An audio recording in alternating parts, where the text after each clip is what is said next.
Oi, gente! Tudo bom com vocês? Estou de volta aqui, como prometido, porém atrasado. Só que hoje eu vou dar um resumo de Atos para vocês, de uma maneira mais abrangente, porque o meu diretor falou que eu falo muito, que eu tenho que falar menos, que eu sou muito detalhista e não tem necessidade disso. Ele me cortou, me frustrou, enfim, eu queria ter falado mais, mas tudo bem, não tem problema. Cortar meu barato. Mas enfim, eu vou dar prosseguimento ao resumo do livro de Atos, que vocês já estão familiarizados. E agora eu vou falar de uma maneira mais geral, mais abrangente, os pontos principais, o que marca mais o livro de Atos de maneira geral. Como da última vez, vocês se lembram, a gente parou no capítulo 5, então a gente vai dar prosseguimento do capítulo 6 em diante com os pontos principais que acontecem no livro de Atos. A gente já sabe que até o capítulo 5, e mais ou menos ali até o capítulo 7, ele é marcado com as principais dificuldades que os discípulos na época tiveram para propagar o evangelho lá na região de Jerusalém e tal. E aí, beleza, né? Isso vai se estender até o capítulo 7. E o que acontece? Durante esse período, nós tivemos alguns acontecimentos marcantes, como a escolha dos 7 homens para administrar a parte financeira da igreja, porque os discípulos que eram responsáveis para propagar a palavra não se achavam. Um desses acontecimentos principais é a escolha dos sete homens, né? Se assim posso dizer. 7 homens.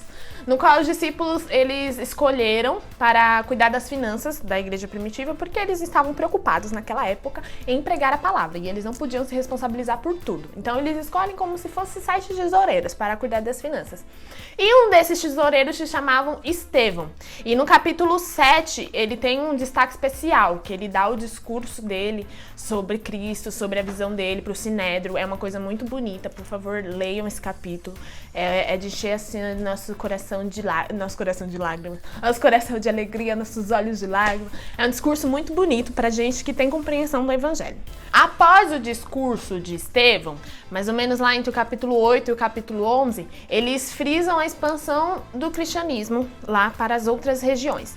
Então, no capítulo 8, ele é mais voltado para os discípulos Pedro, João e Felipe. Na verdade, a primeira parte de Atos, ela é muito voltada para Pedro, né? Ela é dividida entre Pedro e Paulo, praticamente. E o capítulo 8, ele destaca esses 3 discípulos para as viagens missionárias, as dificuldades que eles enfrentam, o que eles estão fazendo para expandir esse evangelho para fora de Jerusalém. É quando começa a entrar a questão dos gentios, né? No capítulo 8 acontece algo também bem interessante, que é quando Felipe ele é teletransportado para outra cidade. Então a Bíblia diz que o Espírito Santo arrebata ele aparece em outra cidade chamada Azoto. Então o capítulo 8 se desenvolve nisso, e o capítulo 9, que é um divisor de águas de Atos, é a conversão de Saulo, que é a famosa conversão de Saulo, que ele tá indo para Damasco para perseguir os cristãos, e no meio do caminho ele vê uma luz, vê a voz de Jesus. E tal.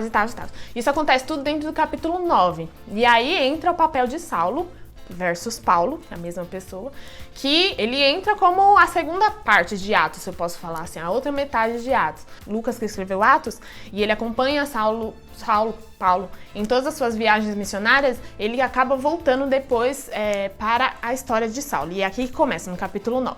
E no capítulo 10, que se concretiza de fato o início da pregação do evangelho para os gentios, através do quê? Da visão de Pedro e de Cornélio. Cornélio era um cara que não era judeu, Pedro teve uma visão, e enfim, através do encontro desses dois, a propagação do evangelho começa para as pessoas que não são judeus. Exato, que não são judeus. Isso acontece no capítulo 10. No capítulo 11, Pedro ele acaba se vendo na obrigação de se justificar, porque ele começou a pregar a palavra de Deus para os gentios, e a galera que descobre que Jesus veio para os gentios também ficam muito felizes, e é nesse capítulo que isso acontece. O capítulo 11 também diz que na cidade de Antioquia, que os discípulos de Jesus começam a ser chamados de cristãos, né? Que no caso são discípulos de Cristo. No capítulo, aí a história se continua no capítulo 12, mostrando que os cristãos, eles iam sofrer grande perseguição. Tanto é que o capítulo 12, ele relata a morte do primeiro discípulo, né, de Cristo, que é Tiago, por Herodes, né, que era um rei lá da época. E também relata que no mesmo capítulo que Herodes morreu, pela mão de Deus, assim, pela espada de um anjo. Só que também ele meio que evidencia que apesar da perseguição, Deus não abandonava ninguém, não abandonava eles, estava com eles, e para que a propagação do evangelho continuasse. No capítulo 13 e capítulo 14, o que acontece? O Paulo faz a sua primeira viagem missionária.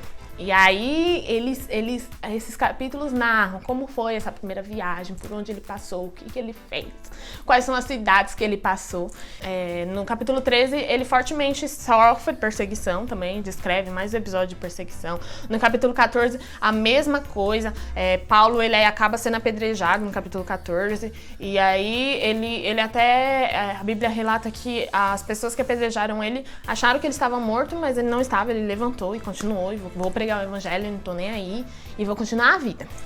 No capítulo 15, a Bíblia relata a questão dos judeus e não judeus, dos costumes que os judeus tinham e os não judeus tinham, e eles relatam a discussão que os apóstolos tiveram sobre isso, sobre circuncidar, não circuncida, e basicamente esse é o capítulo 15, o que deveria ser imposto para as pessoas que eram gentis, não judeus.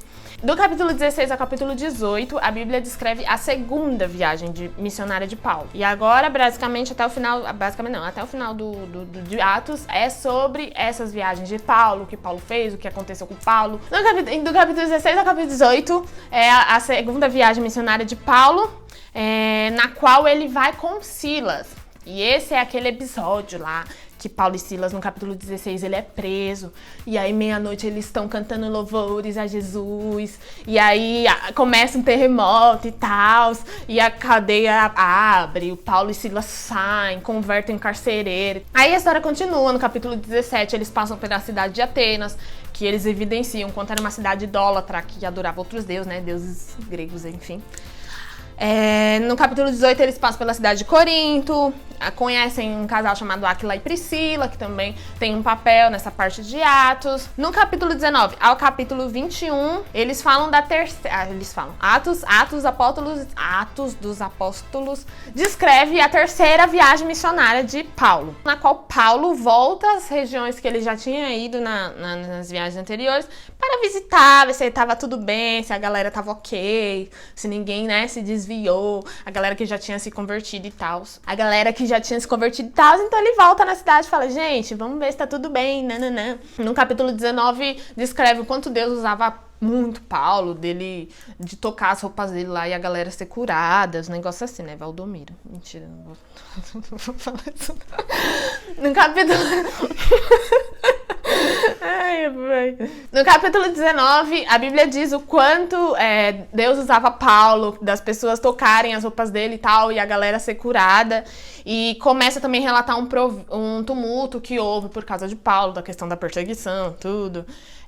No capítulo 20 também continua, vai descrevendo toda essa terceira viagem missionária de Paulo. Conta de um cara lá que caiu da janela. É o capítulo que descreve também um episódio muito conhecido de Atos, que o Eutico lá caiu da janela, porque ele dormiu no meio da pregação de Paulo. Paulo vai lá, ressuscita. Enfim, é um dos pontos que acontece nessa viagem. E do capítulo 21 até o 28, que é o último capítulo, só relata sobre a prisão de Paulo, porque aí Paulo começa a ser perseguido, os judeus querem prender eles, enfim. Então, do capítulo 21 até o 28 é da prisão de Paulo, que começa em Jerusalém e termina em Roma.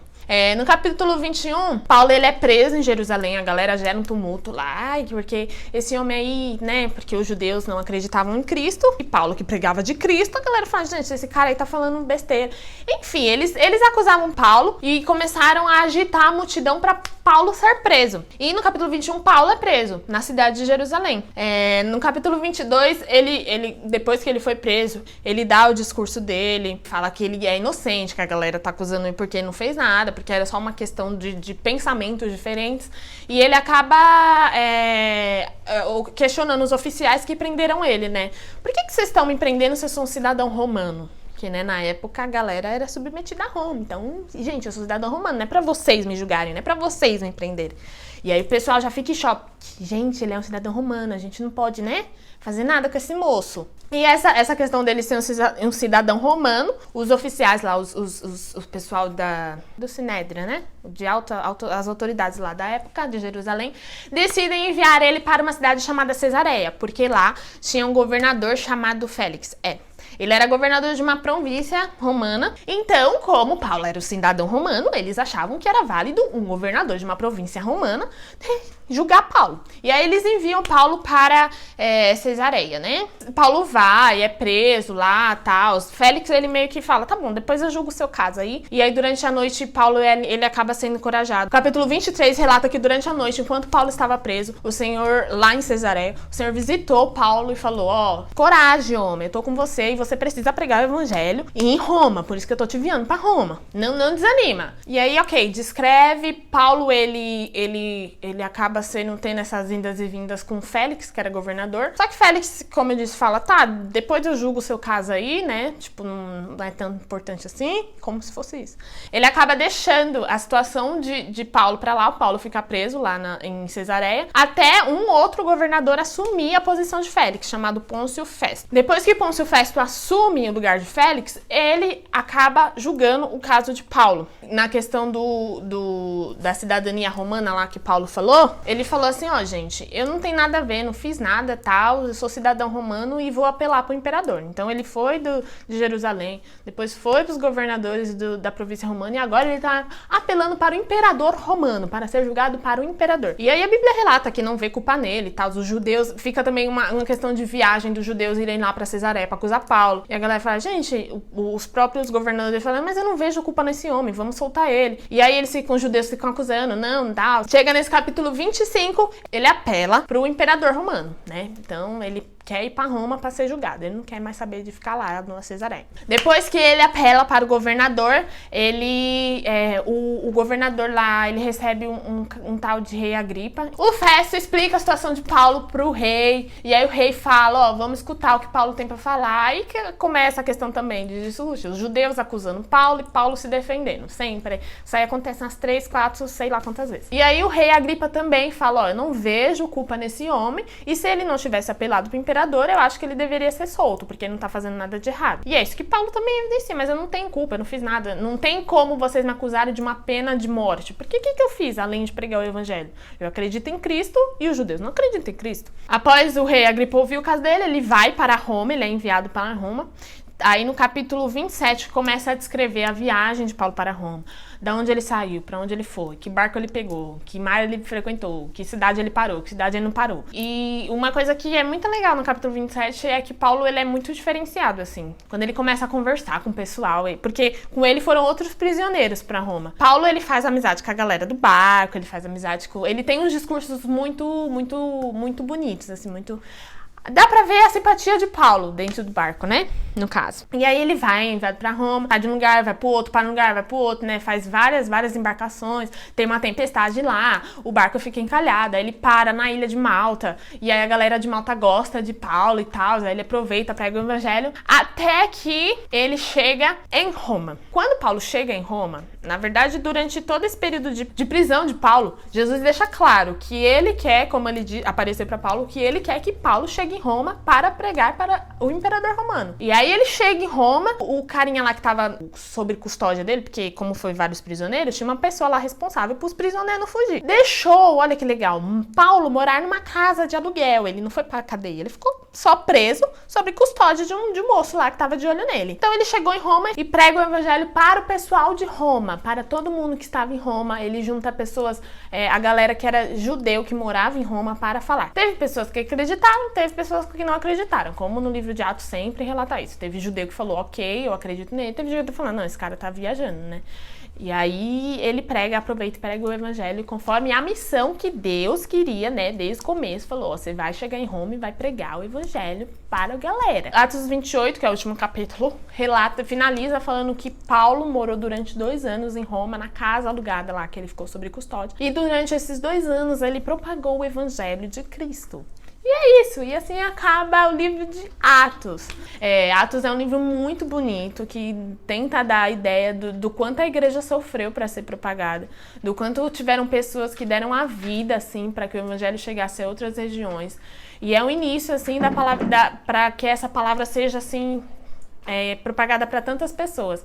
O que os caras fizeram para que o evangelho fosse propagado, o que os caras sofreram, o que os caras passaram, o que todos esses discípulos, essa igreja primitiva ensina pra gente é genuína, assim. Então acho que fica essa mensagem para você que leu, para você que assistiu meu vídeo e entendeu um pouco da proposta do livro de Atos dos Apóstolos, que já é o nome que já diz.